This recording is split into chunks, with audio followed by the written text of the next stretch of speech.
Nice. হচ্ছে ডাউলের বড়া আর বড় বড় এগুলো হচ্ছে পাকুড়া, গরম গরম পাকুড়া, ছোলা, বড় আছে বড়া আর ছোলা। ও গরম তেল বড়া দেন আমাদের। আমাদের একবারে এই তেল দ্বিতীয় দিন ব্যবহার হয় না। তাই না? হ্যাঁ, আমরা সুন্দর। প্রত্যেকদিন বেশি প্রেস ক্লাবের নিচে। প্রত্যেকদিন কোথায় বেছেন? প্রেস ক্লাবের নিচে। আচ্ছা আচ্ছা। আজকে ধরুন শুক্রবার তো ওইটা মার্কেট। বড়া কত করে পিস? 5 টাকা। বড়া দেন আমাদের। কটা নেবেন? দুইটা দেন। না না। ইউ।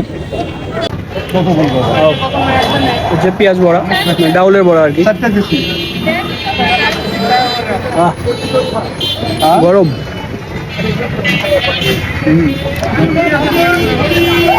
মজা আছে, দারুণ মজা। তাহলে এটা হচ্ছে ছোলা, ছোলা বোটা, ছোলার সাথে দিচ্ছে সালাদ, শসা, পেঁয়াজ, মরিচ, ধনে পাতা। মজা আছে, দারুণ মজা। সাগর মজা না?